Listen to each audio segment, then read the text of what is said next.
Bonjour à tous. Bonjour. On va commencer dans quelques minutes. Je crois que tout Bonjour. le monde est sur le... Excellent. Je voulais m'assurer que tout le monde m'entend. Nickel. Nickel. Bonne année 2023 à toi aussi, Karine. Bonjour, bonne année également à tout le monde.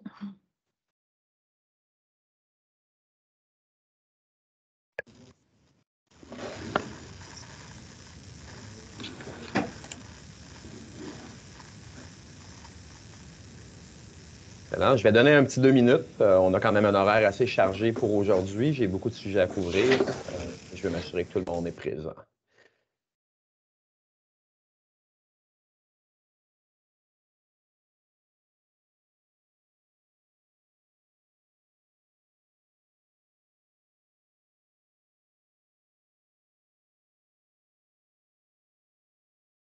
Bonjour.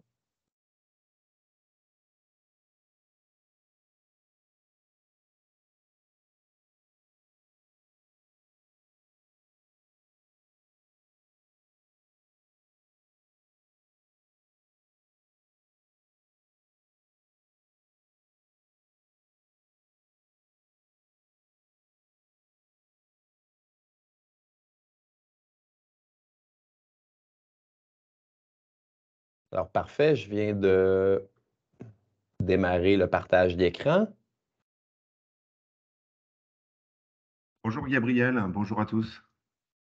Bonjour Jérôme, j'espère que ça va bien. Ouais, ça va et toi? Oui, ça va très bien. Ouais. Je suis très content de vous voir en grand nombre aujourd'hui. J'allais dire ce matin, mais c'est l'après-midi pour vous.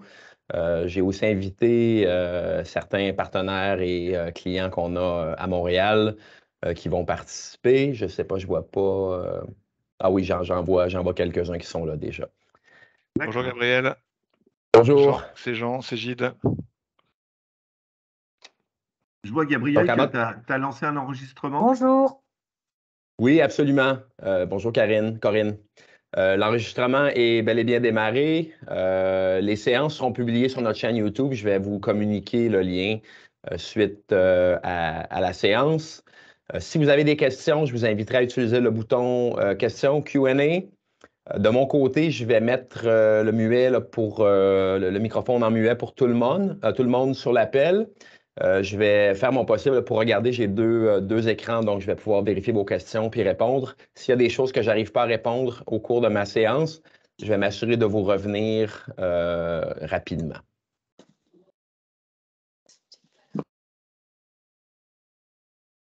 Comme vous avez pu le voir sur l'invitation, j'organise 3 séances de 90 minutes. Les séances sont à 9h heure de Montréal et 15h heure de France. Aujourd'hui, c'est la séance 1. La prochaine sera mardi le 7 février et la dernière vendredi le 10 février. Encore une fois, tout est enregistré. Vous aurez accès à l'enregistrement. Donc, si vous ne pouvez pas assister aux 3 séances ou s'il y a des parties que vous maîtrisez déjà et puis qui ne vous intéressent pas, ben, vous pouvez simplement vous joindre aux séances ou écouter l'enregistrement des parties qui vous intéressent. Je vais simplement passer avec vous à travers l'agenda des 3 séances, juste pour vous donner une idée là, de ce qui va être couvert. Aujourd'hui, c'est vraiment la base. Donc, l'installation et la configuration du produit. On va explorer le ruban Velixo, donc la barre d'outils Excel. Je vais vous présenter les fonctions de base du produit, celles que vous allez utiliser là, pour bâtir vos rapports et utiliser les données de Cegid ou d'Acumatica, le cas échéant. Donc, on va principalement mettre l'emphase sur le module finance, donc tout ce qui est comptabilité grand livre, et puis explorer les fonctions dynamiques, les fonctions de liste qui vous permettent de bâtir des rapports qui vont grossir ou, disons, prendre moins d'espace sur votre fichier Excel en fonction des informations affichées. On va aussi explorer le filtrage des données, donc ce qui vous permet de décider les comptes ou les projets à inclure, les affaires à inclure, et puis finalement, le drill down. Pour la prochaine séance, le 7 février, on va mettre l'emphase sur le module de gestion d'affaires ou gestion de projet pour mes amis québécois. On va explorer le module requêteur, donc les interrogations génériques ou generic inquiry en anglais, donc comment récupérer des données de n'importe quel module dans l'application. On va aussi apprendre comment utiliser les fonctionnalités de write-back. Donc, Velixo, ce n'est pas simplement extraire de l'information de votre système ERP, c'est aussi faire de la mise à jour, de l'insertion de données à partir de fichiers Excel. D'abord, c'est très, très polyvalent et très flexible. On va aussi explorer certaines des fonctionnalités de la barre d'outils Velixo qui sont un peu plus poussées, comme masquer les lignes à 0, et puis certaines des options avancées là, qui sont cachées derrière un bouton qui s'appelle Options. Pour notre dernière séance, vendredi le 10 février, on va explorer la nouvelle fonctionnalité de write-back générique. Donc, write-back, on couvre autant dans la séance du mardi que du vendredi. Il y a quand même beaucoup de contenu. Et puis, le write-back générique, c'est plus avancé et puis beaucoup plus flexible. On va aussi regarder les listes de diffusion qui vous permettent d'automatiser l'envoi et la préparation de rapports, que ce soit pour un envoi par courriel, sur Teams, SharePoint ou simplement une exportation dans un répertoire sur votre réseau. On va aussi explorer Velixo pour Mac et Excel Online. Je vais y référer là, à quelques reprises pendant ma présentation, mais je veux vraiment prendre un moment pour vraiment vous présenter les différences. Il faut que vous sachiez que c'est un produit qui est séparé. Donc, on supporte Windows où on a 90-95% de notre clientèle, mais on a aussi un produit qui supporte les Mac et les versions en ligne d'Excel qui est complètement séparé, même si les deux produits se ressemblent énormément.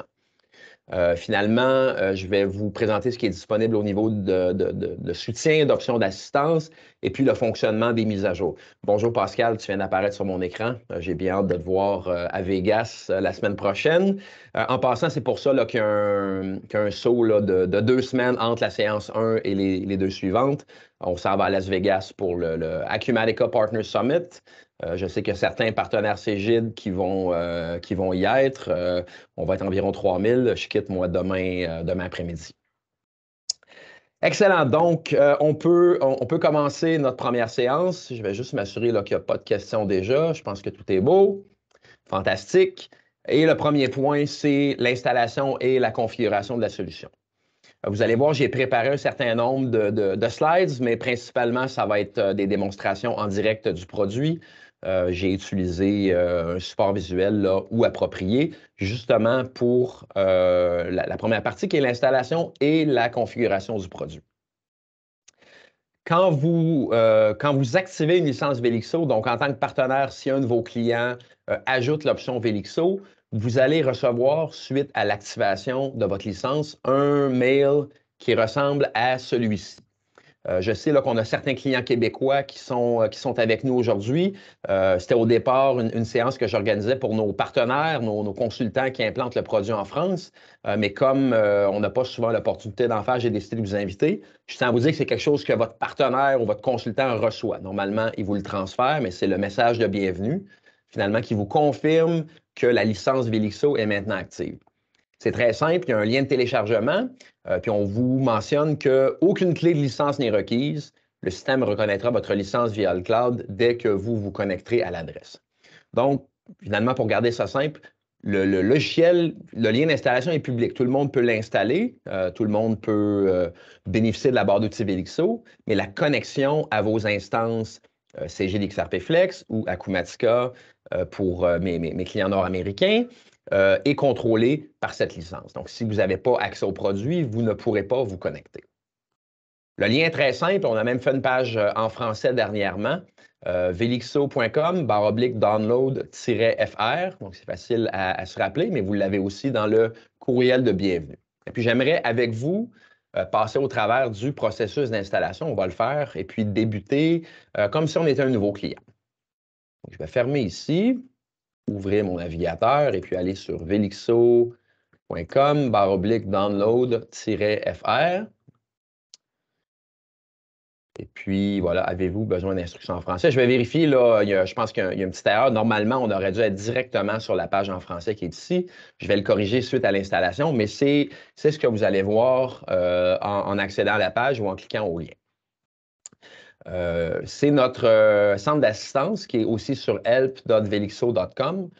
Pour le moment, la quasi-totalité des articles sont en anglais, mais on a comme objectif de traduire les sections les plus importantes au moins et puis de continuer à bonifier ce qu'on fournit comme information en français. Heureusement, le produit est très, très simple. Donc, vous allez voir que c'est quand même facile de s'y retrouver et puis d'apprendre à utiliser le produit. Mais je tiens quand même, en tant que francophone, à aider mes clients. C'est pour ça que je suis ici aujourd'hui. Et puis, je veux vous fournir le plus de contenu. Évidemment, à mesure que Cégide en France continue son expansion avec XRP Flex, puis qu'Acumatica s'implante au Québec, ça va devenir de plus en plus pertinent. Ça l'est déjà, en fait, mais c'est définitivement un objectif pour nous en 2023. Donc, la page sur laquelle on est actuellement, c'est la page d'installation pour Windows, qui est définitivement là, notre environnement le plus commun. C'est ce que vous allez utiliser. C'est le produit qui est en utilisation et puis qui est disponible depuis les tout débuts de Velixo. Donc, on descend ici. Vous allez voir, il y a deux liens. En fait, important, je vais dire, assurez-vous que toutes les instances d'Excel sont fermées, évidemment, avant l'installation. Il faut fermer Excel. J'allais passer rapidement sur cette étape, mais elle est très, très importante. Puis ensuite, vous avez deux choix. La chaîne Velixo Insider ou la chaîne Velixo Annuel. Je vous explique ce que c'est. On a deux routes ou deux chemins que vous pouvez prendre au moment d'installer Velixo. On a une version qui est mise à jour très peu fréquemment, donc je dirais au moins une fois par année, et puis une autre qui est mise à jour régulièrement. Donc, dès qu'on a une nouveauté, une amélioration au produit, on va la publier. C'est généralement une fois par mois. Donc, les gens qui choisissent la chaîne Insider vont recevoir des mises à jour qui sont un peu plus fréquentes. Les mises à jour sont automatisées. Donc, dans l'application, vous avez une petite fenêtre qui vous annonce qu'il y a une version disponible. Donc, ça reste quand même assez simple, mais on est néanmoins au courant qu'il y a certaines entreprises qui préfèrent contrôler de façon très stricte les installations puis qui ne veulent pas recevoir des mises à jour fréquemment. Donc, on offre les deux. Moi, ici, aujourd'hui, je vais prendre la toute dernière version. Donc, je vais utiliser la chaîne Velixo Insider. Bon, évidemment, là, si vous avez tout le processus, mais on va le faire ensemble puisque c'est très, très simple. Je vais cliquer sur le lien, puis j'ai mon package d'installation. Je vais faire « Ouvrir ». On va faire installer ici pour poursuivre. En fait, avant de cliquer installer, je vais simplement attirer votre attention sur le bouton avancer. 99% des gens font une installation par utilisateur, donc chaque profil sur un environnement partagé reçoit l'installation. Mais on a certains clients qui utilisent des environnements Citrix ou Terminal qui veulent faire une installation pour la totalité de l'environnement. C'est possible par le biais du bouton avancer. Ça ne fait pas partie de ma formation, mais je tiens à mentionner que c'est quelque chose qui est disponible. Donc, j'installe. Très, très rapide. Et puis, suite à l'installation, par défaut, la case « Démarrer Excel » est cochée. Vous pouvez cliquer « Terminer » et puis Excel va démarrer automatiquement. Exceptionnellement, là, habituellement, je vais très rapidement, les gens ne voient pas nécessairement ce que je fais, mais exceptionnellement, moi, je vais décocher. Je vous explique pourquoi. J'ai deux versions d'Excel installées. C'est pour des fins de test. J'ai un vieux Excel 2013 et puis j'ai la version actuelle d'Excel. Si je laisse démarrer, ça démarre la vieille version. Donc, dans mon cas, je vais démarrer moi-même Excel 365. Ça me permet par le fait même de discuter compatibilité. Officiellement, on supporte toutes les versions d'Excel depuis Excel, est-ce que c'est 2010? Oui, Excel 2010. Donc là, on parle de près de 13 ans, jusqu'à la version actuelle d'Excel qui est Excel 365. Encore une fois, je remarque que la quasi-totalité des entreprises sont sur Excel 365 et puis c'est ma recommandation, en particulier pour les fonctions du module requêteur ou du GI et les listes. Excel évolue rapidement. Et puis, il y a beaucoup, beaucoup plus d'améliorations dont on tire profit avec Velixo. Donc, oui, ça fonctionne, mais recommandation est tout le temps d'utiliser Excel 365. Démarre.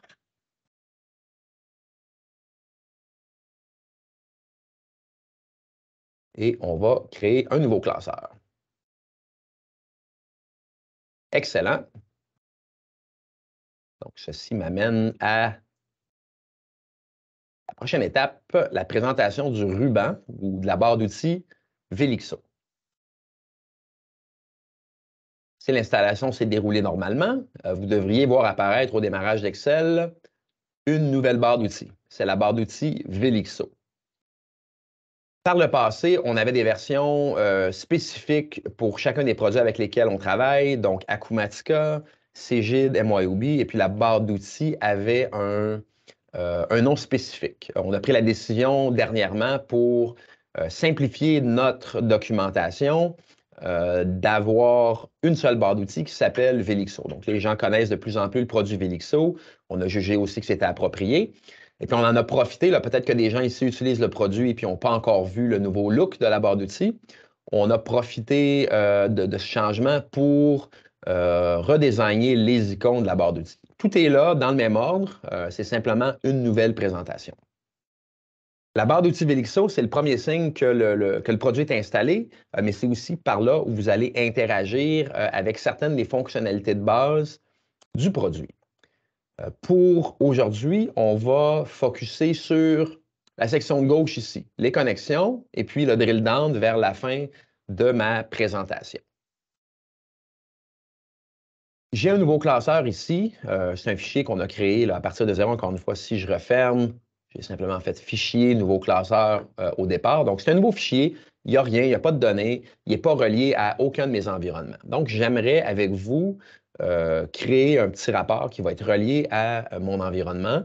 Je vais utiliser CG d'XRP Flex aujourd'hui pour la présentation. Mes clients Acumatica, vous allez remarquer que c'est à toute fin pratique le même produit avec certaines images différentes, mais c'est le logiciel Acumatica que vous connaissez. Donc, pour vous, ça va être très familier.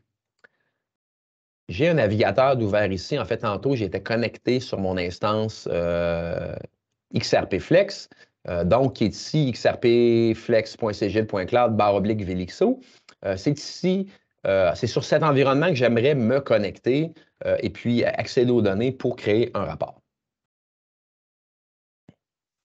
Donc, je vais prendre ici l'adresse plutôt que de la retranscrire. J'ai besoin de Velixo. En fait, je vais même vous dire, vous pouvez même prendre la totalité ici. On est assez avancé pour finalement extraire la partie qui est importante. Donc, les gens qui ne sont pas à l'aise de taper l'adresse, ils peuvent aller une fois connectés puis utiliser ça tantôt dans leur fichier Excel.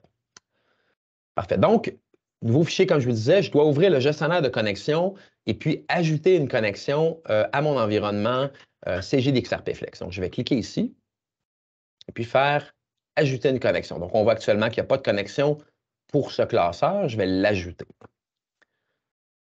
Lorsqu'on ajoute une connexion, la première chose qu'on vous demande, c'est d'entrer un nom. Le nom de la connexion, c'est vous qui le décidez. On va l'utiliser plus tard quand on va concevoir nos rapports et puis accéder à des données. C'est le nom de la connexion qu'on va utiliser pour dire à Velixo qu'on veut récupérer l'information de telle ou telle connexion. Donc ici, moi, c'est une formation. Je vais utiliser, en fait, j'utilise souvent des mots. Je vais mettre CGID. Je vais utiliser CGID. Ma recommandation est toujours d'utiliser un nom qui est assez court parce que chacune des formules que vous allez avoir dans votre classeur va faire référence au nom de connexion. Donc, pour éviter des erreurs, simplifier le processus, c'est évidemment préférable d'utiliser un nom qui est très court. J'ai vu, on a un client, la connexion, c'est IRCAM. Ça pourrait être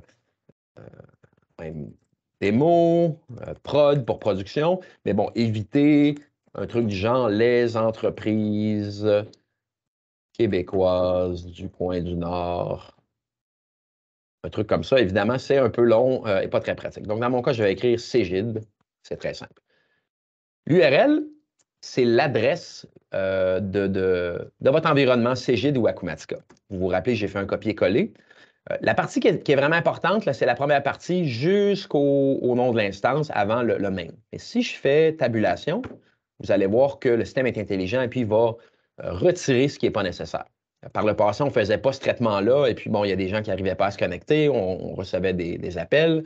On a amélioré le produit pour rendre ça plus facile pour nos utilisateurs. Le tenant, c'est le nom de l'environnement dans lequel on veut se connecter. Donc, Acumatica et CGID, c'est des systèmes multitenants dans un environnement comme celui que j'ai ici, si je vais retourner. Vous savez qu'on peut avoir plusieurs tenants. Dans mon cas, j'en ai deux. J'ai le tenant Velixo, j'ai le tenant démo, mais on a des clients qui en ont 10, 15, 20, 30. Il n'y a pas de limite à ce niveau-là. Si vous ne connaissez pas le nom du tenant, il y a une page dans le produit qu'on peut accéder qui s'appelle tenant ou gérer les tenants. Donc, j'ai utilisé la boîte de recherche de CGID. Ça serait la même chose sur Acumatica pour accéder à l'écran tenant. On va lui donner quelques secondes. Puis on peut voir le nom de connexion, c'est ce que je dois utiliser dans Velixo. Ici, le nom est le même pour les deux.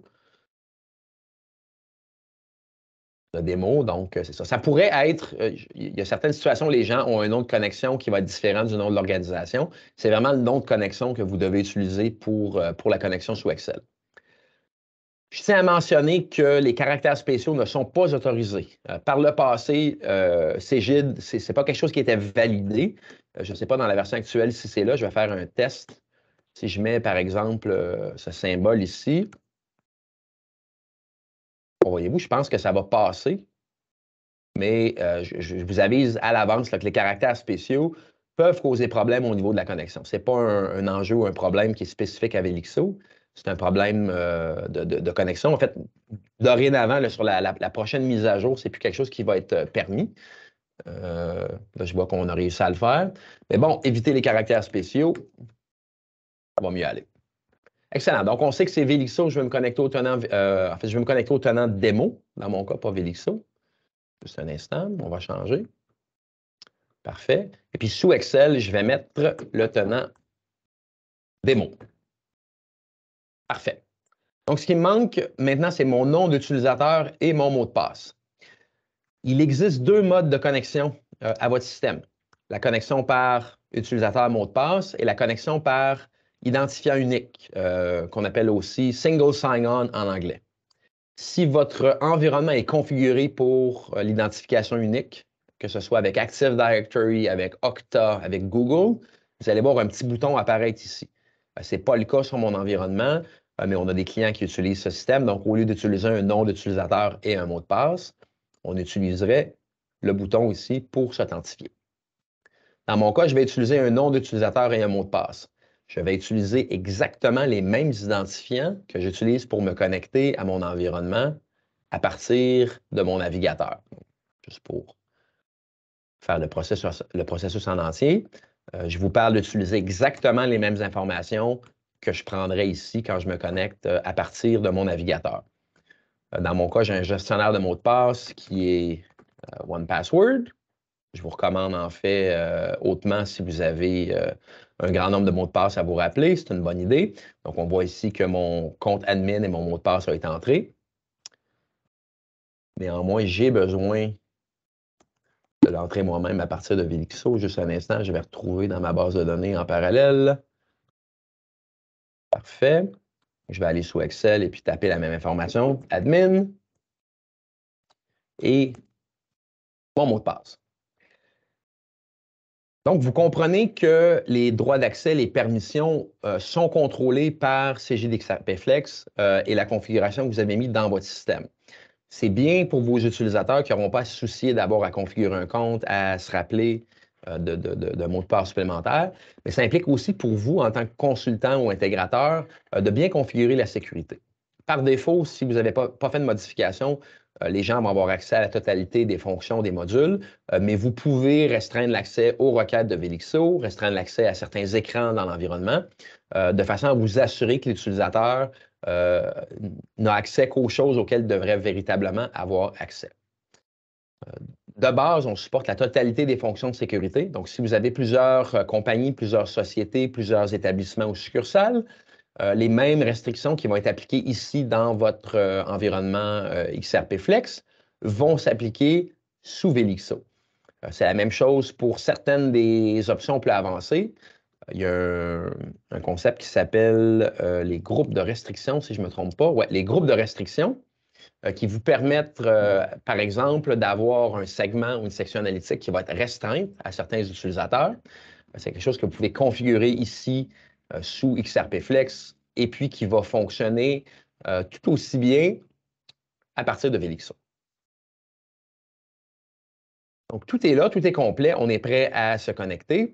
J'aimerais attirer votre attention sur deux petites choses avant de fermer l'écran. Se souvenir de moi et puis le bouton « Travailler hors ligne ». Se souvenir de moi, ça vous permet d'accélérer le processus de connexion. La prochaine fois que vous allez ouvrir un classeur qui se connecte à cette instance et ce tenant, le système ne vous demandera pas d'entrer votre mot de passe. Une chose importante à préciser, c'est que le mot de passe est conservé seulement dans le profil ou l'environnement Windows de l'utilisateur actuel. En aucun cas, on sauvegarde ou enregistre des informations de connexion à partir des classeurs. Donc, il n'y a pas de souci si vous utilisez ce souvenir de moi localement à partager un classeur avec un autre utilisateur dans votre organisation. L'information est encryptée, conservée dans un endroit spécialement conçu pour les mots de passe sur Windows, et puis ça ne sera pas conservé au niveau du classeur. L'option « Travailler hors ligne », ça vous permet, si vous avez un classeur existant dans un environnement avec lequel vous avez déjà actualisé un rapport, ça vous permet de faire un peu de travail, même changer une période financière, modifier un filtre, sans même être connecté à l'environnement XRP Flex. C'est rendu possible par la cache, la base de données cache locale qu'on utilise pour faire fonctionner Velixo. Et puis, ça peut être très pratique si vous êtes en avion. Je pense à certains de mes partenaires et amis français qui seront à Vegas la semaine prochaine. Si vous avez besoin de travailler sur un rapport pendant votre très long vol vers Vegas, eh bien, vous pouvez utiliser l'option « Travailler hors ligne ». Encore une fois, vous devez avoir préalablement rafraîchi de l'information. On va se connecter. Si mon mot de passe est invalide, j'aurais eu une erreur. On va voir, ça prend quelques secondes, surtout la première connexion de la journée. Le système n'est pas nécessairement actif. Ça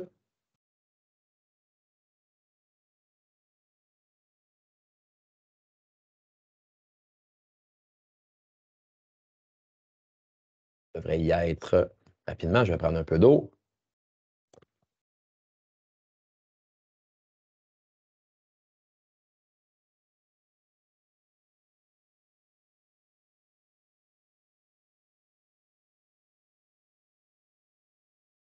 Juste m'assurer que oui, l'instance est bel et bien active.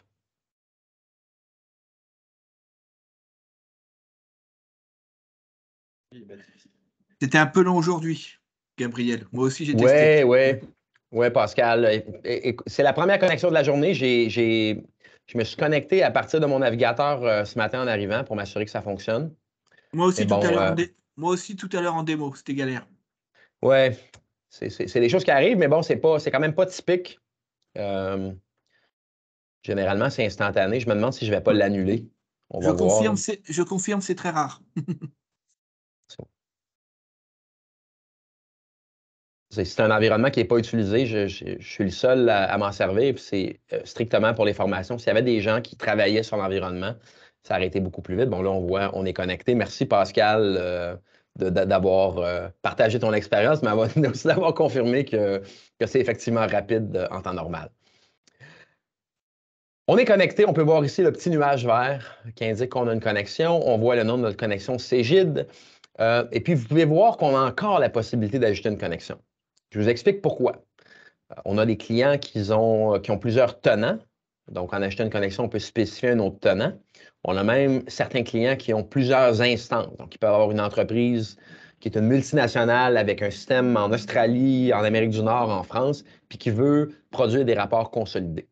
On vous permet d'ajouter plusieurs connexions avec un nom unique. Donc, on a Cegid ici, mais ça pourrait être Cegid Canada avec une autre instance, Cegid Chine, et ainsi de suite, et puis faire du reporting consolidé.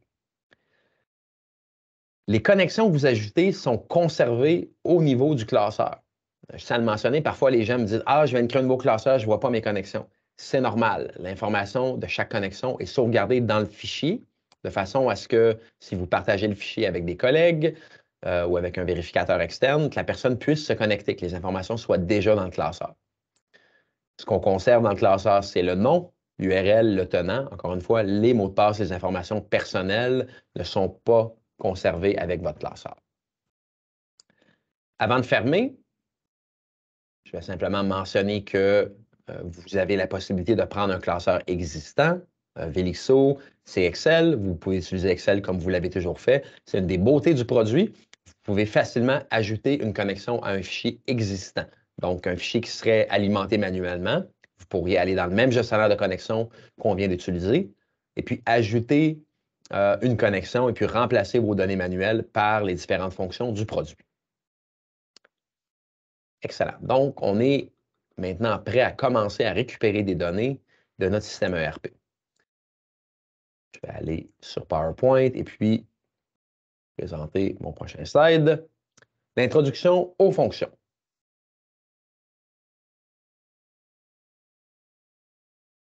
Une fois la connexion établie avec votre système ERP, que ce soit CGD XRP Flex ou Acumatica, vous pouvez commencer à construire votre classeur Excel ou à ajouter des fonctions et formules qui vont vous permettre d'accéder aux données provenant de votre système ERP.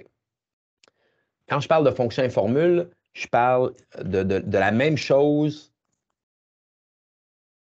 que cette fonction, la fonction somme que vous avez fort probablement déjà utilisée sous Excel. Donc, Excel inclut au moins une centaine de fonctions qui vous permettent de faire de l'arithmétique, des statistiques, des recherches verticales, et puis un paquet d'autres choses que vous faites déjà sur vos classeurs. Donc, sous Excel, vous savez que quand on fait une fonction comme la somme ici, si je fais une modification d'un des nombres, Excel va recalculer ma somme ici, donc je peux écrire somme. C'est quelque chose avec lequel vous devriez déjà être familier. Du moins, c'est mon attente ici là, pour cette formation. Excel, c'est un produit qui est très puissant, très flexible, mais qui est surtout très simple à utiliser, c'est la beauté.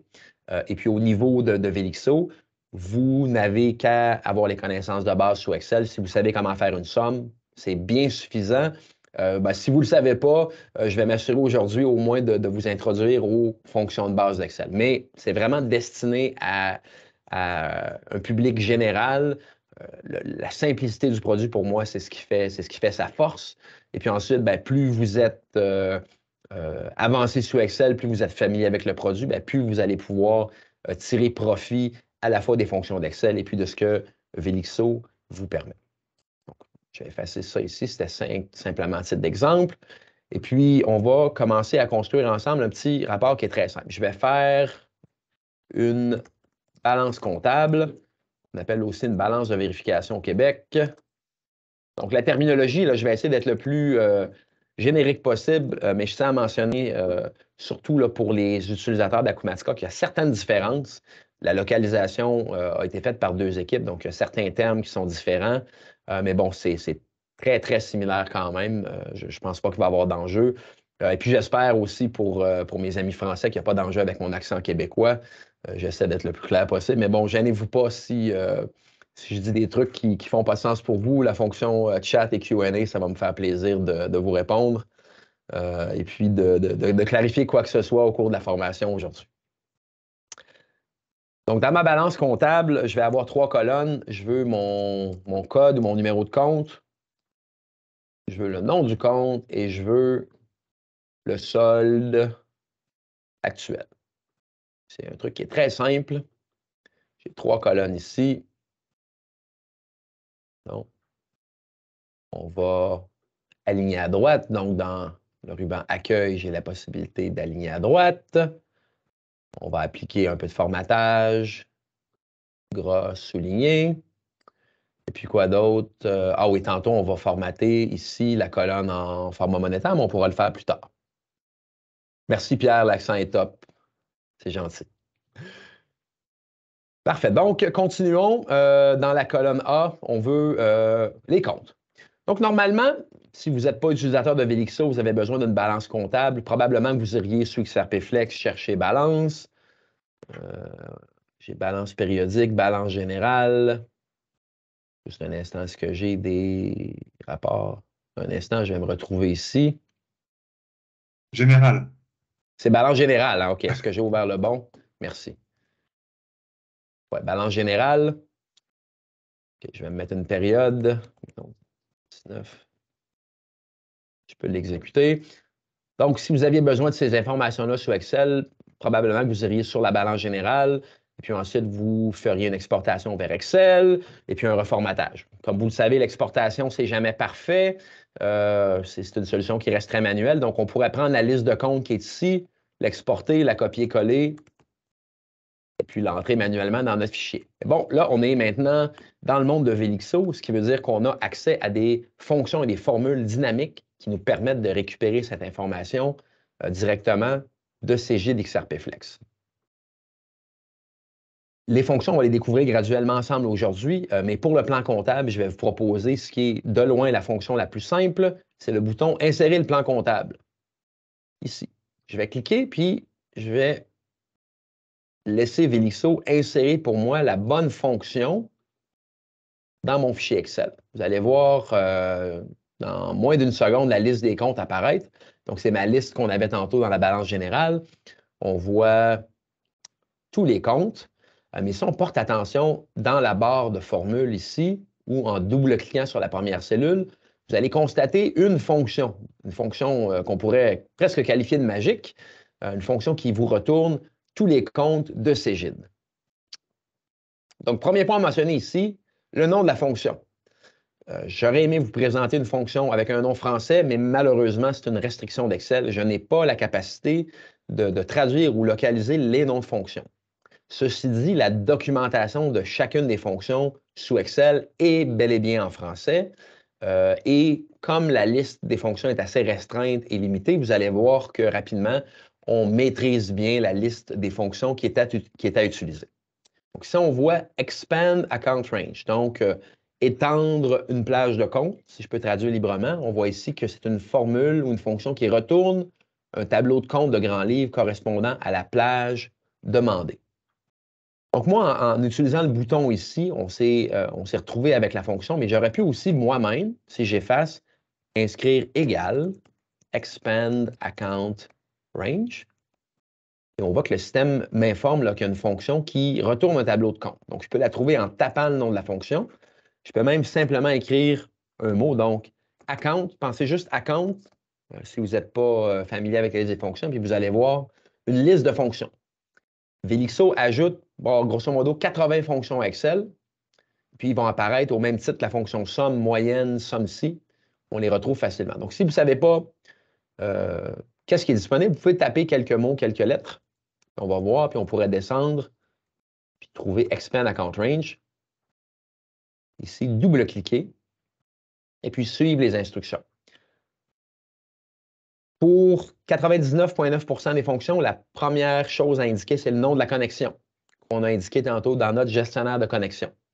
Ma connexion, je l'ai appelée Cégide. Rappelez-vous, je vous ai dit de prendre un nom qui est relativement court. C'est pour ça. Si on a des dizaines de fonctions, puis on doit utiliser les entreprises, blablabla, ça peut donner très long. Ici, j'ai simplement Cégide, je vais le mettre. Puis je le mets entre guillemets. Okay? Donc, c'est une chaîne de caractères. On doit utiliser les guillemets pour indiquer ma chaîne. Donc, Cégide, je vais faire virgule. Dans mon cas, c'est la virgule. En fonction de vos paramètres régionaux, ça peut être le point-virgule. Donc, c'est peu importe ce que vous avez sous Excel. Ça dépend vraiment de la configuration de votre formatage de nombre. Je crois, sauf erreur, que normalement, au Québec, c'est le point-virgule. Pour la France, je ne suis pas certain. Mais bref, utilisez un ou l'autre en fonction de ce que vous avez normalement. Deuxième paramètre, c'est la plage d'éléments à inclure. Donc ici, on voit si vide, tous les éléments seront retournés. Le concept de filtrage d'informations par plage, on va en discuter plus tard. Pour l'instant, je vais laisser ça vide et puis avancer au prochain. Inclure inactif, donc on voit inclure les éléments inactifs de la plage vrai ou faux. Par défaut, vrai. Oui, dans mon cas, je veux les comptes inactifs, je vais mettre vrai. En fait, on peut le laisser vide. C'est écrit par défaut vrai. On va le voir si je laisse simplement mon nom de connexion puis je fais Enter. Ah, il me dit aucun élément ne correspond à la plage. Est-ce que ça serait parce que je n'ai pas mis vrai ici? Mettons vrai. Pourquoi? Aucun élément ne correspond à la plage. Ah, guillemets vide non plus. Là, c'est fascinant. Qu'est-ce qui se passe? Je vais refaire insérer. Virgule, virgule, vrai. Expand account range. Est-ce que c'est ce que j'avais? Expand account range. Cégide. J'ai peut-être utilisé la mauvaise fonction tantôt accidentellement. Là, on voit que ça fonctionne. Peut-être que j'avais Expand account class range. C'est peut-être ça aussi là, que j'ai manqué. Expand account range. Donc, c'est la même. Encore une fois, vous avez le bouton ici, insérer le plan comptable. On voit que c'est une fonction dynamique. Donc, une cellule, on voit la bordure ici. Une fonction me retourne plusieurs cellules. Quand on parle de fonctions dynamiques, on parle de fonctions qui vont dynamiquement prendre un nombre de cellules variables. Donc, si j'ai des nouveaux comptes dans mon plan comptable, on va les voir apparaître sous Excel. Je vais poursuivre avec le nom du compte. Donc, pour le nom du compte, on va utiliser aussi une fonction. Encore une fois, je vous rappelle, on peut taper égal account. on a, si on descend plus bas, une fonction qui s'appelle account name qui me retourne le libellé du compte. Donc, account name, on a pu la trouver facilement. Même concept, nom de connexion, Cégide. Et puis en deuxième lieu, on me demande le code du compte. Pour le code du compte, je peux évidemment entrer le code du compte moi-même ici. Mais la chose à faire, c'est de faire référence à la colonne A. Donc, je vais cliquer sur A4. Excel va mettre A4. Je pourrais aussi taper moi-même A4 au clavier. C'est le même résultat. Mais bon, sachez que vous pouvez cliquer sur une cellule et puis Excel va mettre la référence. En mettant la référence de cette forme, ça me permet par la suite de copier vers le bas ma formule. Donc, je peux glisser, déposer. Je peux copier, coller. Je peux aussi double-cliquer sur le petit point vert, un truc en fait que je trouve vraiment pratique. Quand vous avez une formule, vous pouvez la descendre automatiquement en double-cliquant et puis Excel va, de façon intelligente, amener la formule jusqu'en bas.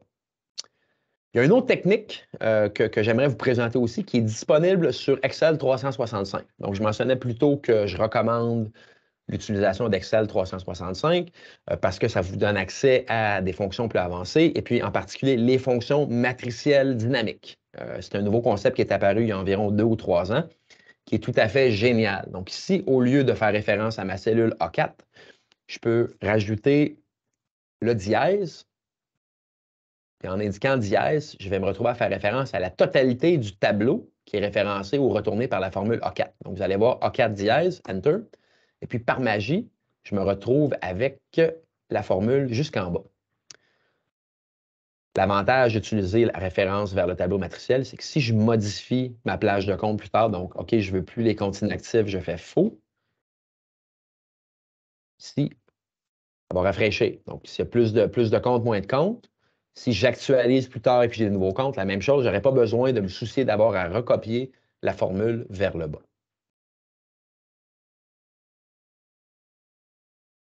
Parfait. Donc, ce qui nous manque, c'est le solde. Donc, on a besoin de la balance actuelle de chacun des comptes. Pour cette formule, cette fonction, je voudrais vous montrer une autre façon de découvrir ce qui est disponible sous Excel quand vous êtes un utilisateur de Velixo. Et puis, je parle du bouton ici « Insérer une fonction ». Si je fais « Insérer une fonction », on va voir que Excel me présente la liste des dernières fonctions utilisées. Et puis, il me permet aussi de découvrir dans différentes catégories, donc finances, les mathématiques, statistiques. Et puis, si je descends plus bas, vous allez découvrir des fonctions Velixo. Aujourd'hui, on regarde la partie finance. Si je vais dans Velixo Finance, je peux voir tout ce qui est disponible. Et puis, je peux défiler dans la liste et puis voir chacune de mes fonctions. Vous voyez que la liste est quand même assez restreinte.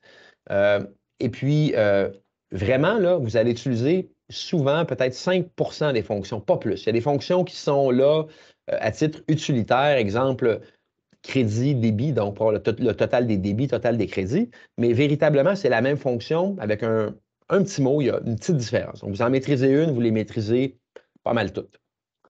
Dans mon cas, je veux le solde en date d'aujourd'hui, donc ou le solde de fin ou ending balance, on le voit, donc le solde final d'un ou plusieurs comptes. Je vais prendre la fonction et puis soit double-cliquer ou cliquer sur OK. Puis Excel va me présenter une belle fenêtre qui est argument de la fonction. Donc, ça peut être une façon intéressante quand vous débutez avec le produit de remplir vos formules. Surtout pour quelqu'un qui n'est pas à l'aise avec les parenthèses, les virgules. Ça peut être plus intimidant que la fenêtre d'argument de la fonction. Donc, on voit ici qu'Excel me montre chacun des arguments, la connexion, qui est Cégide. On va écrire Cégide encore une fois. Puis remarquez que je n'ai même pas besoin de mettre les guillemets. Excel va me mettre les guillemets dans ce cas-ci. Puis ensuite, je peux suivre chacun des arguments. Donc, c'est une autre façon de procéder. Pour obtenir le solde d'un compte, j'ai besoin de spécifier certaines informations. On peut voir ici ce qui est obligatoire et puis ce qui est optionnel. Les arguments optionnels, ils sont entre crochets. Donc, section analytique, si je descends, l'établissement, c'est des paramètres qui sont optionnels. Le compte, la rubrique, le journal ou le grand livre, c'est obligatoire. Donc, évidemment, je peux inscrire moi-même le journal. Ça pourrait être le journal actuel ou le journal réel. Je crois que c'est réel dans le cas de mon environnement. On peut évidemment tout mettre les informations ici directement, mais ce qui est vraiment, vraiment intéressant, et puis ce que je vous recommande, c'est d'avoir des références vers des cellules dans votre classeur. Donc, mon journal ici, moi, je vais fermer le dialogue, je vais insérer quelques rangées pour mettre de l'information importante qui va me donner plus de flexibilité tantôt. Donc, je vais mettre mon journal, je vais mettre la compagnie ou la succursale. Je vais mettre aussi un filtre par segment ou section analytique pour tantôt. Et puis, je vais mettre période O, donc en date de quelle période je vais avoir l'information. Donc, je vais indiquer l'information. Mon journal, c'est réel. Je vais simplement aller sous CGID XRP Flex. Oui, on voit ici réel. Je vais laisser la succursale et les filtres vides, c'est optionnel, et puis je vais indiquer une période. Donc, la période, elle doit être formatée comme elle l'est sur XRP Flex ou Acumatica, c'est-à-dire le numéro de période, 2 chiffres, tiret et l'année financière. Un avertissement.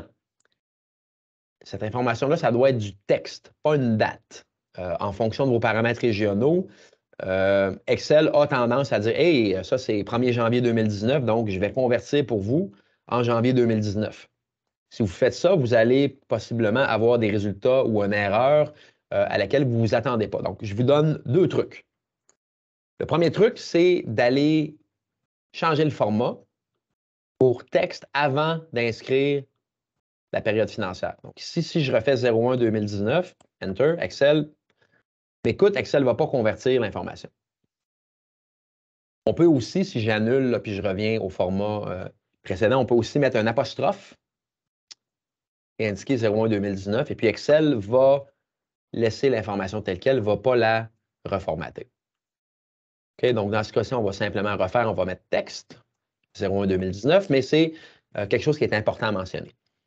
Ceci dit, Velixo vous permet de calculer le solde à une date précise, contrairement à XRP Flex et Acumatica, mais généralement pour des états financiers, des balances, les gens veulent l'avoir au niveau d'une période financière ou une période fiscale précise. Parfait. Donc, retournons ici sur solde. On va utiliser notre bouton « Insérer une fonction » et puis on va retrouver la fonction « Account Ending Balance » qu'on avait commencé à regarder tantôt. Donc, ma connexion, c'est CGID, on l'a vu tantôt. CGID. Mon journal, c'est le journal réel. Donc, encore une fois, je peux indiquer réel ici. Sauf que si je mets réel dans ma fonction, je n'aurai pas la possibilité par la suite facilement de comparer mon réel avec un budget. Je vais devoir modifier chaque formule. Au lieu de faire ça, on a créé une cellule tantôt qui contient mon journal. Donc, C2, je vais cliquer sur C2. Ça veut donc dire qu'en modifiant simplement l'information dans ma cellule tantôt, que Velixo va être en mesure de recalculer la totalité de l'information de ma balance comptable instantanément, sans avoir à modifier mes formules. Donc, j'ai mis C2.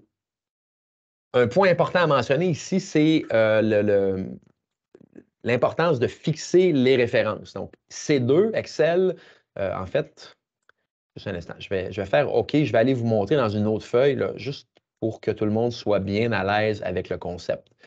Disons que j'ai 2 lignes, ligne 1, ligne 2, ligne 3. Et puis, je vais mettre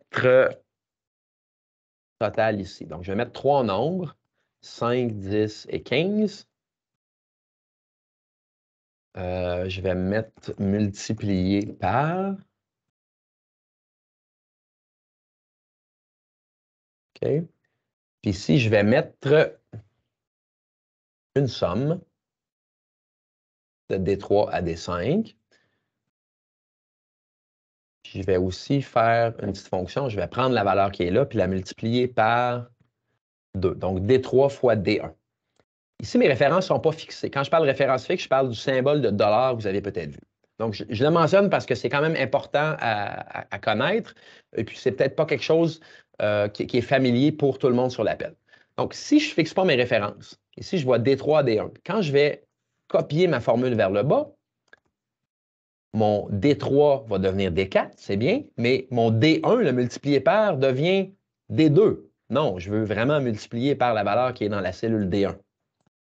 Pour m'assurer que la référence reste à D1, ce que je peux faire dans ma formule, ici, c'est de mettre le symbole de dollar devant la ligne ou devant la colonne. Donc, on peut faire un ou l'autre ou les deux.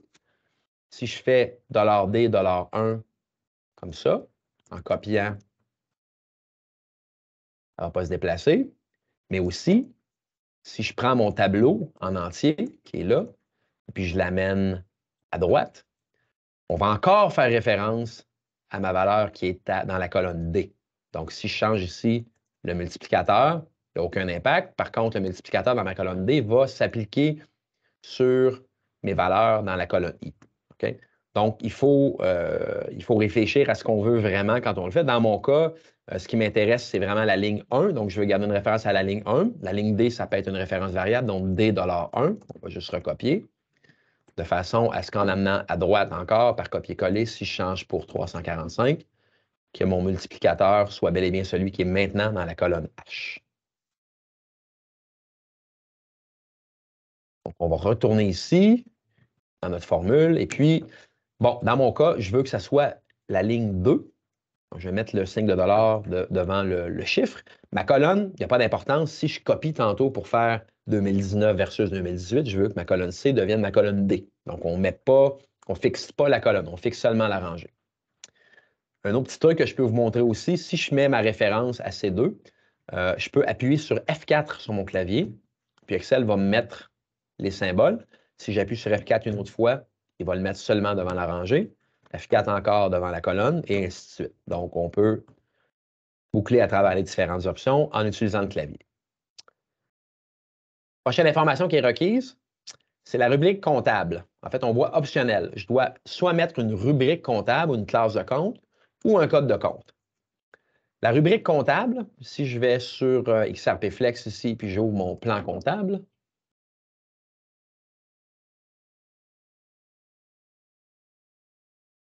la rubrique comptable, c'est ma colonne qui est ici, juste à côté du code de compte. Donc, vous avez la possibilité de regrouper les comptes, exemple un compte de banque, les comptes d'immobilisation sous une rubrique. Puis quand vous avez des rubriques, bien, vous avez la possibilité de récupérer le solde de tous les comptes de cette rubrique. Donc ici, on voit le cas de la rubrique qui va de 10 à 89, puis ça peut aussi être un mot, bilan ou gestion. C'est quelque chose qui est configurable et qui est fait généralement au moment de l'implantation. Donc, vous avez la possibilité de faire votre reporting par rubrique. Donc, on peut soit mettre une rubrique, soit mettre un code de compte. Mon code de compte, je l'ai ici dans la colonne A. Et puis, je vais utiliser le petit truc que je vous ai montré tantôt avec F4 pour fixer la colonne. Plus tard, si on copie vers la droite pour avoir plusieurs mois ou plusieurs compagnies, on veut toujours faire référence au compte qui est dans ma première colonne, ma colonne A. On peut voir une documentation, ou du moins de l'information qui est assez détaillée ici au niveau de ma formule. On parle de plage de compte et puis de séparer tout ça. On va passer à travers ces possibilités dans la prochaine partie de ma formation. Pas ma prochaine partie, mais la prochaine partie de cette formation, donc dans la séance d'aujourd'hui. C'est quelque chose qui est assez important à comprendre parce que ça vous donne beaucoup de possibilités et de flexibilité au niveau du reporting.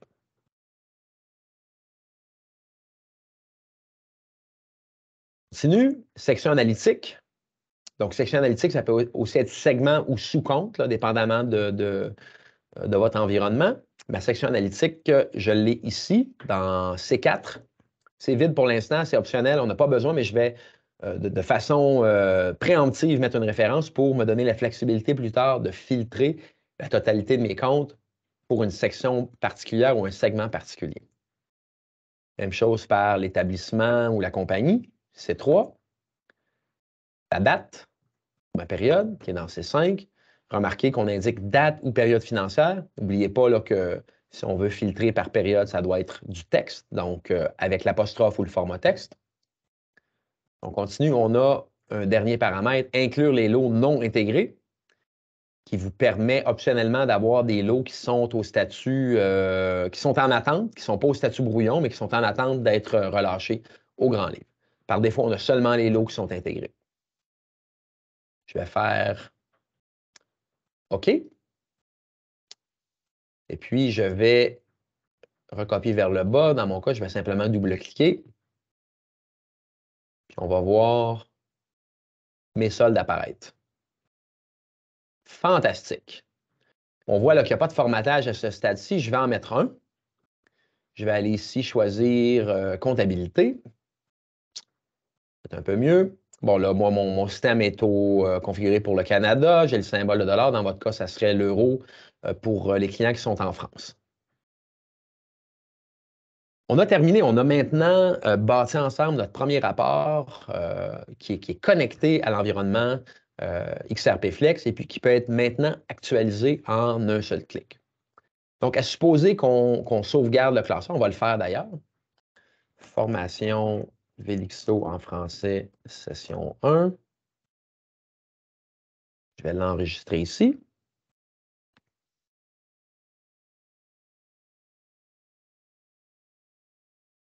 Donc, à supposer que j'enregistre mon classeur et puis que je réouvre Excel dans... En fait, faisons-le même. On l'a enregistré, faisons le processus. Donc, à supposer que moi ou quelqu'un d'autre dans mon organisation accède au fichier, que ce soit demain, la semaine prochaine ou l'année prochaine, on va voir un beau petit dialogue de connexion. Donc, j'avais enregistré mon mot de passe sur mon poste, donc je n'ai pas besoin de l'entrer à nouveau.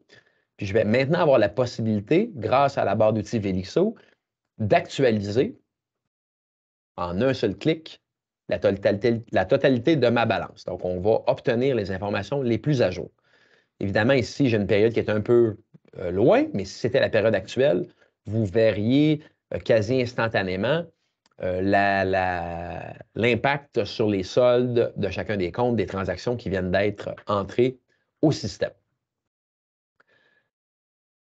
Comme mes cellules sont reliées aux différentes informations, donc mon code de compte, et puis le journal et la période, j'ai aussi désormais la possibilité de regarder des périodes différentes, donc en changeant tout simplement pour, disons, décembre, puis sur Enter, on peut voir que Excel a actualisé la totalité des cellules. Donc, c'est la même chose qu'on avait précédemment quand on faisait une somme. Okay? Si je fais la somme de 3 nombres et puis que je modifie un des nombres, Excel sait qu'il doit recalculer la somme. C'est la même chose ici avec Velixo. Donc, Velixo, c'est Excel. Velixo fonctionne comme Excel. Si je mets janvier, Enter, on recalcule. Mars, on recalcule. Décembre, on recalcule. C'est instantané et puis vous allez voir, le système est archi-optimisé. C'est conçu vraiment, vraiment pour être très efficace.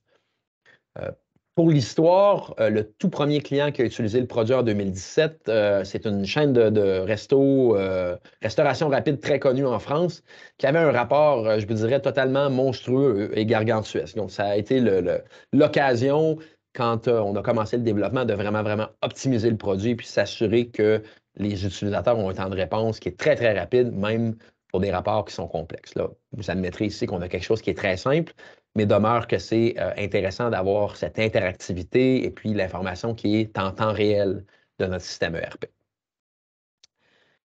Comme on est sous Excel, on a aussi là, à ce stade-ci la possibilité d'utiliser chacune des fonctions standards que vous connaissez déjà. Donc, j'ai préparé la table tantôt à faire un copier-coller de ma colonne, mais ça peut être très intéressant de comparer 2019 à 2018. Voyons voir si on a de l'information. Ouais, j'ai un peu ici. Ouais, j'ai des soldes. On va utiliser 2018. Puis maintenant, ajoutons une petite colonne, la variation ou écart. Tiens, écart. Je vais faire C moins D. Et recopier vers le bas. On pourrait même faire un écart en pourcentage. Donc, prendre l'écart divisé par cette colonne-là. Puis on pourrait aussi faire si erreur, avoir des divisions par 0. En pourcentage, on va formater en pourcentage et copier. Donc, on peut voir ici mon écart qui a été calculé. On voit ici qu'il y a 54 %. On peut calculer l'écart facilement. Est-ce que j'ai fait une erreur? Non, c'est divisé par D. Pardon, je vais corriger là. La comptabilité n'est pas très bonne. Voilà. Divisé par D. Là, oui, on doit avoir 193 %. Oui, ça fait beaucoup plus de sens. Parfait. Donc, on a l'écart en pourcent. Et puis, évidemment, à partir d'ici, si je vais modifier, disons, voir est-ce que j'ai 2020, pas certain d'avoir beaucoup de soldes en 2020. Oui, j'ai des soldes en 2020. Donc, on peut changer. Encore une fois, l'écart va se mettre à jour en l'écart absolu et puis l'écart en pourcentage. On a, je vais le mentionner rapidement, c'est quelque chose que j'ai planifié pour une autre séance, mais on a la possibilité de masquer les lignes à zéro. Il y en a quand même passablement ici. On peut le faire rapidement là, par les boutons qui sont là. Je vais le faire avec vous une fois. Je sélectionne mes colonnes. Mais encore une fois, ça va faire partie d'une prochaine séance. On va explorer plus en détail ce qui est possible. Je le fais simplement pour avoir un reporting qui est plus concis pour les fins de la formation. Donc, on voit ici qu'on se retrouve seulement avec les cellules qui sont à zéro, qui ne sont pas à zéro, pardon. Donc, je récapitule avec vous. On a utilisé ensemble le bouton « Insérer une fonction » pour ajouter la fonction « Account Ending Balance ». Le nom des fonctions, malheureusement, n'est pas localisé, n'est pas en français pour des questions de compatibilité. Je veux m'assurer que tous les fichiers que vous faites soient accessibles.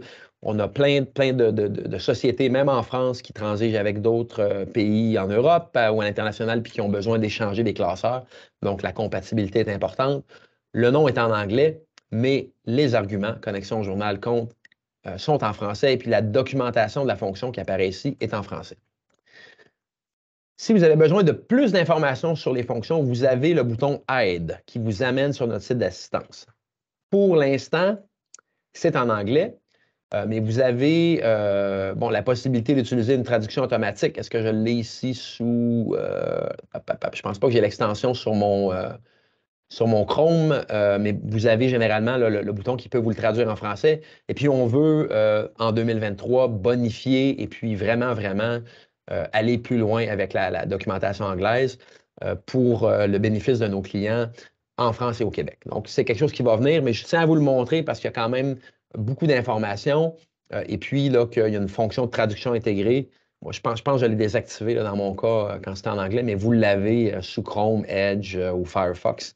Puis ça va vous aider et puis vous fournir des exemples additionnels pour chacune des fonctions.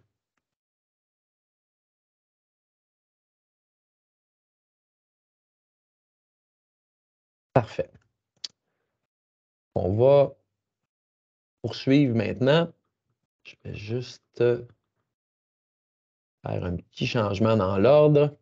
Et puis, on va continuer avec le filtrage des données par plage et masque de saisie. Donc là, on entre dans vraiment la puissance brute de Velixo et puis dans quelque chose que les préparateurs de rapports ou les contrôleurs comptables, les gens qui utilisent Excel vont adorer. Évidemment, on a fait ensemble une balance comptable très simple, on a la liste des comptes, mais dans un scénario réel, vous allez avoir des regroupements. Donc, plusieurs comptes ensemble, plusieurs projets ou affaires, plusieurs clients. Si c'est du reporting client, vous allez généralement vouloir regrouper de l'information et non pas utiliser des formules Excel. Quand je dis des formules Excel, là, ça pourrait arriver que quelqu'un ici me dise « Ah, j'ai besoin d'ajouter ce compte-là avec un nom. » Donc, commencer à faire des trucs qui ressemblent à ça ici. Plus, et puis me développer des formules là, qui sont énormes. Je vois ça d'ailleurs dans des fichiers Excel là, qui sont manuels, pas des fichiers qui utilisent Velixo, mais les gens souvent ont besoin d'ajouter des montants à gauche et à droite et vont utiliser des formules. Ce n'est pas nécessaire avec Velixo parce que vous avez la possibilité de faire... Oups, un instant, je n'ai pas déplacé la bonne cellule. Le risque du direct. Voilà, vous avez la possibilité d'utiliser... On va les mettre... Les outils suivants. Donc, c'est des symboles qu'on peut mettre dans le code de compte qui vont nous permettre d'indiquer une liste de comptes, une plage. On a un joker qui nous permet d'avoir plusieurs comptes contenant un ou plusieurs nombres. On a la possibilité de soustraire ou d'exclure. On peut demander tous les comptes, donc tout avec la soustraction. Puis le dernier ici qui est un peu plus poussé, je vais le mentionner brièvement, qui est l'intersection. Donc, une combinaison de filtres ou de plages pour lequel on va prendre les éléments qui sont en commun seulement. Donc, c'est un scénario plus niché, mais il y a des besoins, il y a des scénarios où vraiment ça peut devenir utile. Donc, on va ensemble passer à travers chacun des scénarios, en commençant par le premier ici, qui est la liste. Pour illustrer ce qui est possible avec la liste,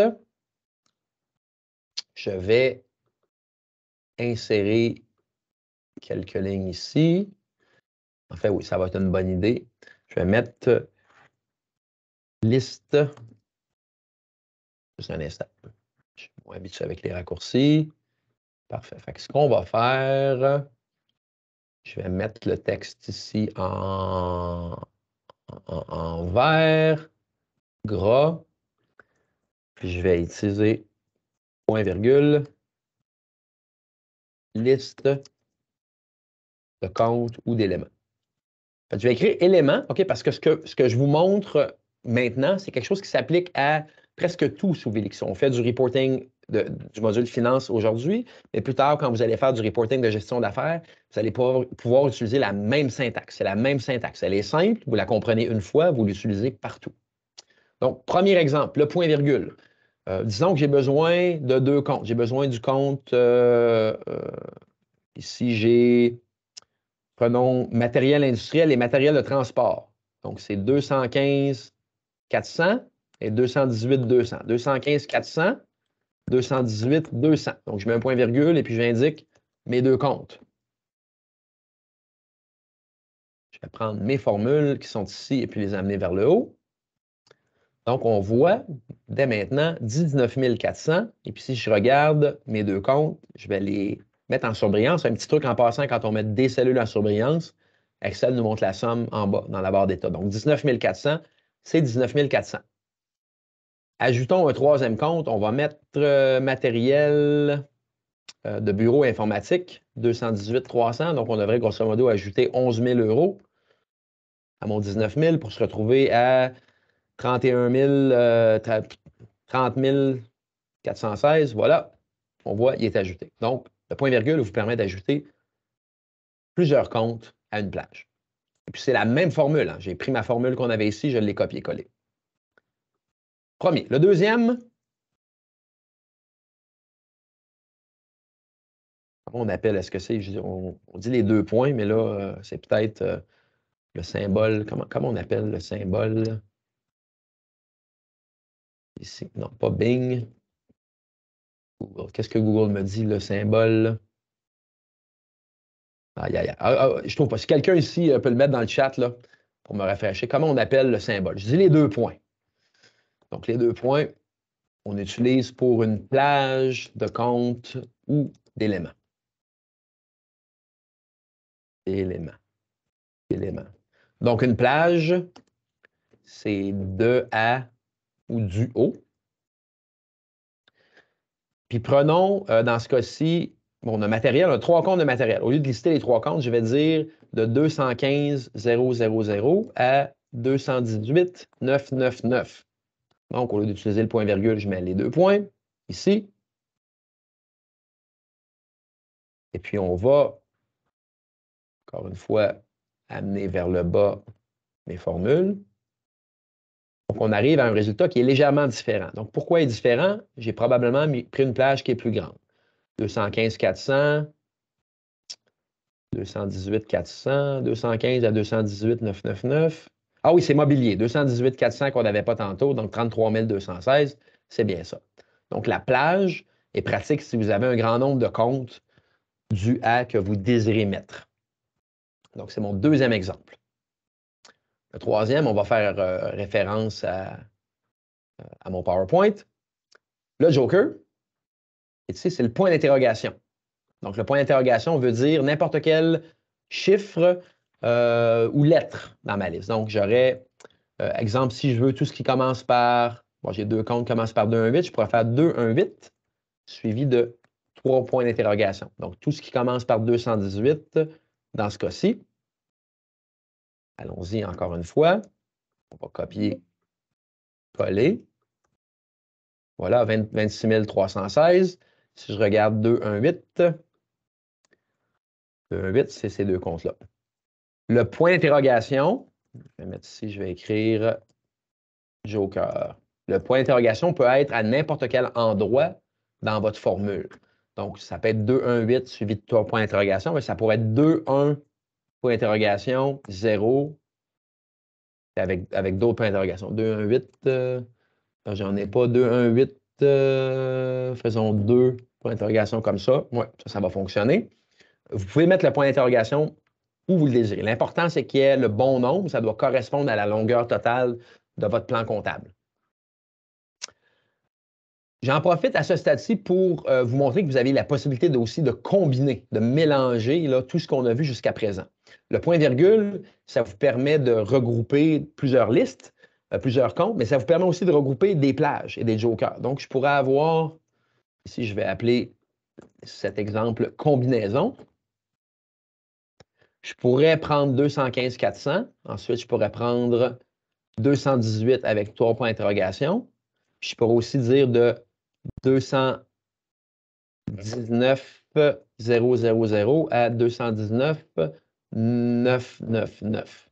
Comme ça. Donc, vous avez la possibilité d'en combiner plusieurs. Avec le point-virgule, évidemment.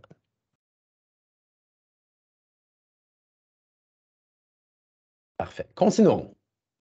Prochain exemple, la soustraction et l'exclusion.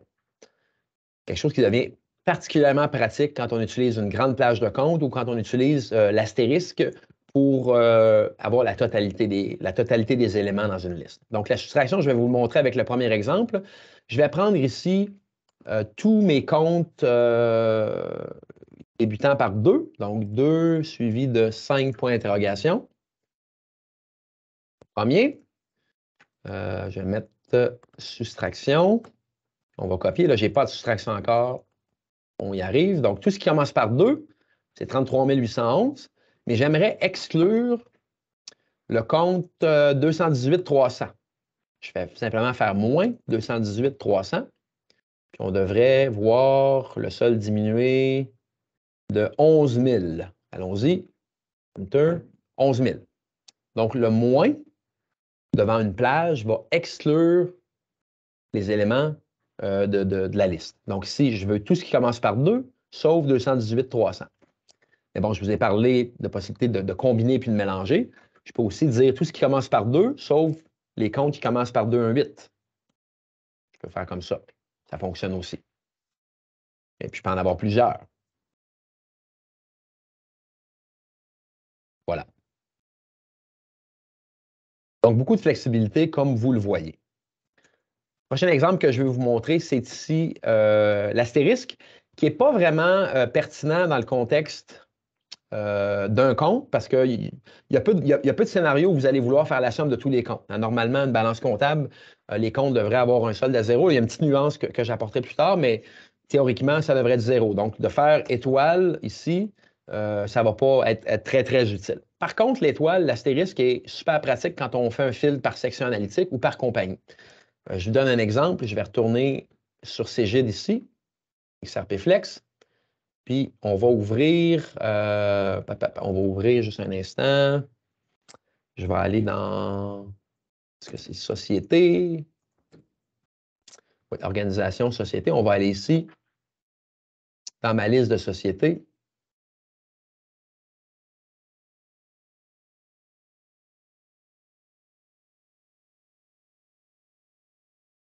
Je vais prendre la première.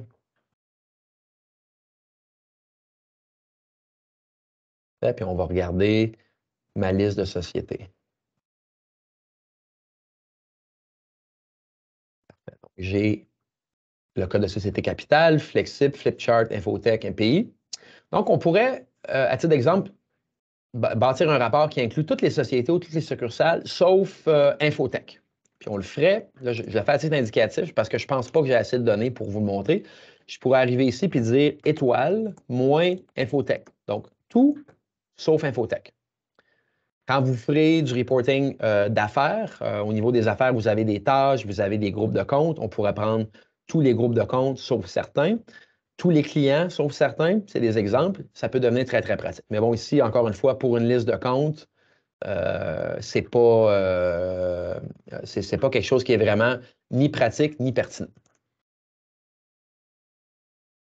La dernière chose, je vais simplement le mentionner aujourd'hui. Je considère que c'est un scénario qui est trop avancé là, pour une formation introductive comme on le fait aujourd'hui. Puis c'est quelque chose que j'ai vu utiliser. Là, je compte sur les doigts d'une main les fois où on l'a utilisé. Mais par contre, si vous en avez besoin, c'est absolument primordial de savoir que ça existe. C'est l'intersection. Quand je dis intersection, c'est la possibilité d'avoir deux listes. Donc, ça peut être une liste qui est en rangée et puis une liste en colonne. Et puis, d'évaluer, de comparer la liste. En fait, je peux peut-être vous faire un exemple ici. Comment je le ferai? Un instant. Je vais juste aller. Je vais le montrer, mais j'ai un peu peur là, que ça soit trop complexe. Mais bon, je tiens à le mentionner. Disons ici que j'ai tous les comptes. Je vais faire un exemple d'intersection avec intersection. Il peut y avoir des scénarios où vous avez besoin de définir un filtre, généralement par section analytique, au niveau de la rangée puis au niveau de la colonne. Donc, je pourrais arriver ici et dire, oui, c'est tout ce qui est 218, mais exceptionnellement, pour cette colonne, je veux exclure le compte 218-300. Donc, je peux prendre tous mes comptes sauf le 218-300 puis faire l'intersection avec cette liste-là. L'intersection, on la ferait au niveau de la cellule.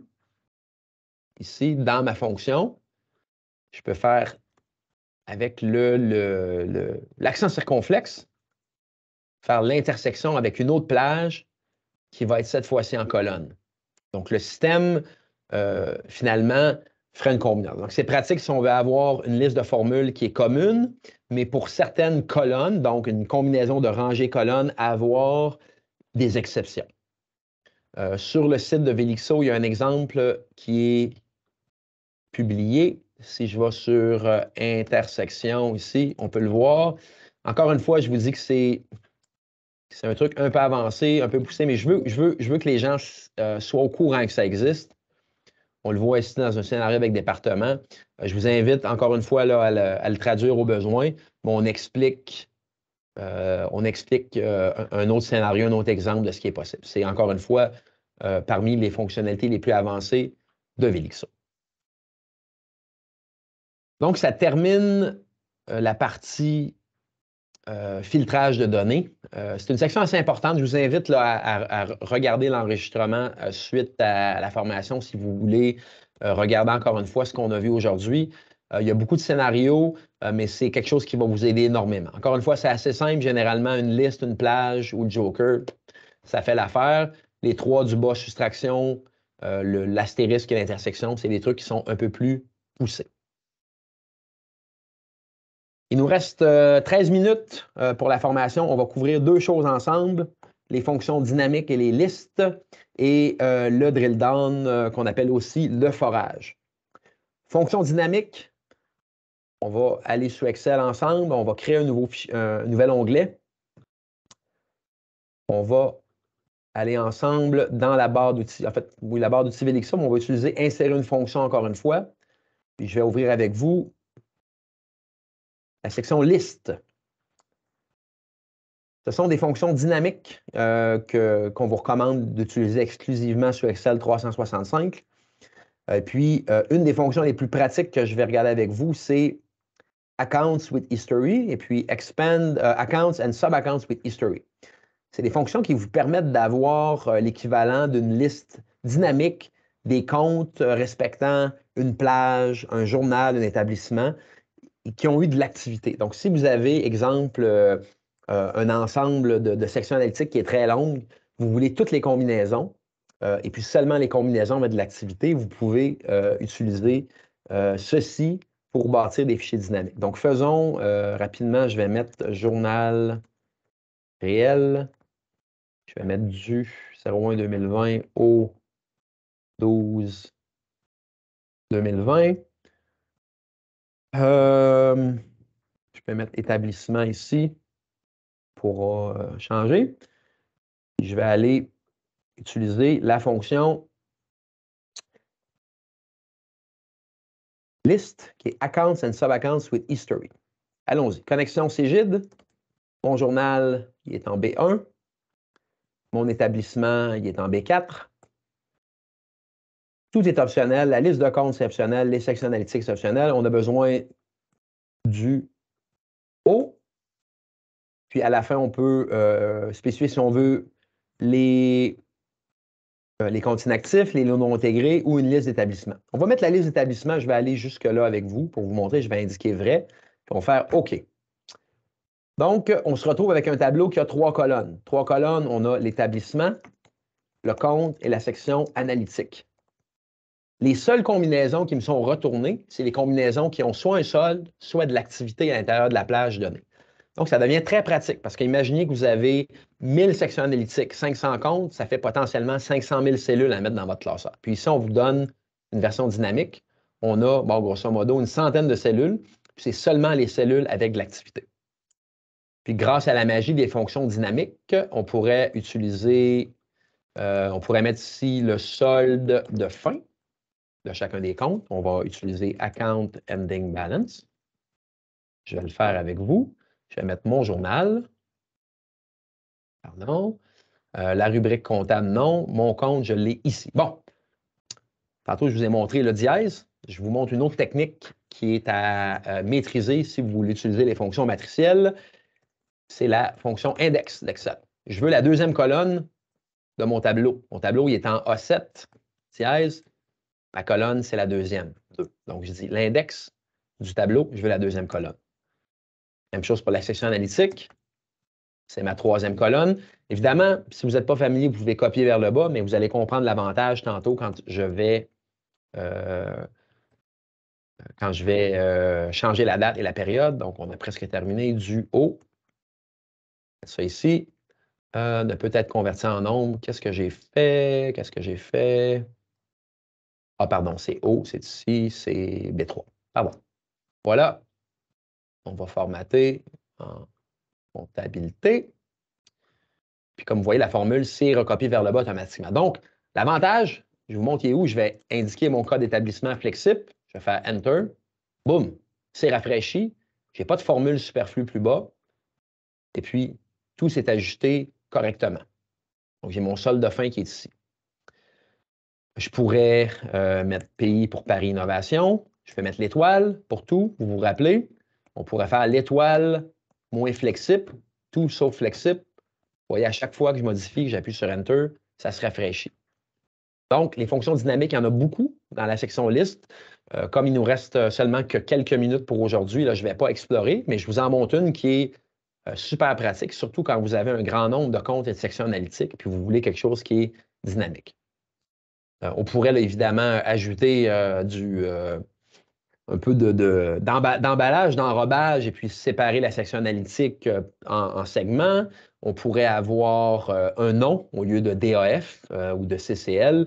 On pourrait activer des filtres, données filtrées, puis ensuite permettre aux gens de filtrer. Je dis non, je veux un filtre seulement ce qui commence par DAF. On peut bâtir un tableau croisé dynamique à partir de cette information-là. Là, quand vous avez une liste dynamique, ça ouvre la porte à énormément de choses. Parlant de tableau croisé, là, je me prends une note à l'instant. On va en parler lors des prochaines séances, la deuxième ou la troisième. Il y a certains conseils que je vais vous donner par rapport à ça, puis on utilisera l'exemple qui est ici. OK? Mais bon, vous voyez l'attrait ici de la fonction dynamique, plutôt que d'avoir une BV qui est statique, sans section analytique et puis où on doit masquer. Là, j'ai littéralement quelque chose qui est complètement dynamique et puis qui se met à jour de façon quasi instantanée. Pour terminer, j'aimerais vous montrer ma fonction préférée, mon outil préféré dans Velixo, le drill down, qu'on appelle aussi forage.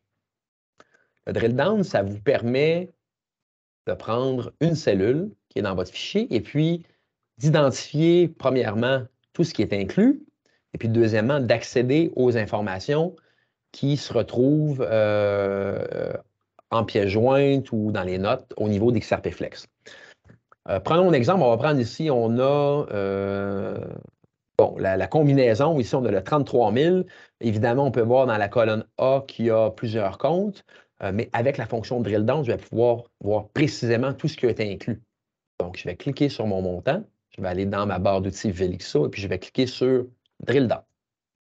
Puis ce que Drill Down va faire, c'est me montrer pour ma cellule tous les comptes, toutes les sections analytiques, les périodes et les établissements avec un solde final pour chacune des combinaisons. Donc, on voit le solde final qui est de 33 216. Si je retourne à ma feuille ici en bas, c'est bien 33 216. Donc, premièrement, c'est une façon de valider et puis d'auditer vos classeurs. Chose qui serait quasi impossible à faire ou très, très difficile avec des classeurs manuels. Donc, ça, c'est un gros avantage. Ici, moi, je peux vous dire le nombre de fois où j'ai présenté le produit à quelqu'un. Si je commence par le drill down, après 4-5 minutes, généralement, je dis écoute, ça va me sauver énormément de temps. Je perds des heures, voire des journées à chaque fois à concilier le tout avec ce que j'ai dans mon système comptable. Donc, si vous faites le drill down vous montre un sommaire. Et puis ensuite, à partir du sommaire, bien, si vous avez besoin de plus d'informations, exemple, on voit matériel de bureau, je vais voir d'où provient le solde initial dans ma section DAF. Je vais faire voir les transactions. Puis voir les transactions va m'amener directement dans mon système ERP. Donc ici, c'est XRP Flex. Ça serait la même chose sous Acumatica. On va voir les transactions dans la période. Donc, on voit ici notre 6235, notre solde initial, tout est là. Je pourrais décider de changer la période si je veux. On va voir l'activité. Puis, si je veux plus d'informations, je peux prendre ici, bon, je vois qu'il y a un lot qui a été reclassé. Cliquons sur le numéro de référence. Je suis sous XRP Flex. J'ai accès à tout ce que j'ai accès normalement. Donc, s'il y a des notes ou des pièces jointes, des activités, je vais le voir. Donc, c'est la transaction armoire blindée ici. Bon, s'il y a une erreur, je pourrais la corriger. Mais vraiment, comme vous voyez, on a un lien très rapide entre notre fichier Excel et XRP Flex.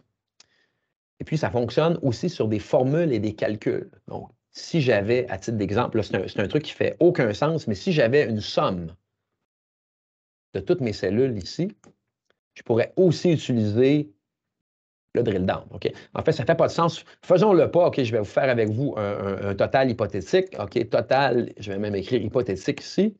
Puis je vais faire ça plus ça. Si vous faites le drill down sur une formule, même si la formule est dans un autre onglet, le drill down va être assez intelligent pour vous montrer la cellule d'origine. Donc, on peut retrouver, quand on a des formules complexes, d'où vient l'information. Ah, c'est ça, C19. Je peux cliquer sur C19, ça m'amène à C19. Okay? Et le drill down reste le même. On voit un regroupement par compte, section analytique, établissement, et aussi le lien voir les transactions. Donc, si j'ai 250 000, qu'est-ce que c'est non défini? Allons voir. On se retrouve très rapidement sous XRP Flex. En passant, j'étais déjà connecté. Là, vous vous rappelez qu'on s'est connecté plus tôt aujourd'hui. Mais si votre navigateur n'est pas ouvert, je vais quitter, je vais tout fermer. Si on fait voir les transactions à partir d'Excel, Excel va nous demander de nous connecter à XRP Flex. Évidemment, c'est sécurisé. En aucun moment, on va outrepasser ou contourner la sécurité qui a été définie sur votre environnement XRP Flex. J'espère que vous avez apprécié cette première séance de formation. J'ai bien hâte de vous revoir dans un peu moins de 2 semaines. La séance est enregistrée et puis on va la publier sur notre chaîne YouTube. Je vous mets certaines ressources additionnelles avant de quitter. Notre blog, blog.velixo.com. La chaîne YouTube, si vous oubliez le lien, vous pouvez simplement chercher Velixo. Et puis notre site de documentation et de soutien qui est à help.velixo.com. Je vous remercie énormément. Si vous avez des questions, n'hésitez pas. Et puis, au plaisir de vous revoir pour notre prochaine séance qui sera, un instant, je vais mettre ici l'agenda de la deuxième séance, qui sera mardi le 7 février à la même heure.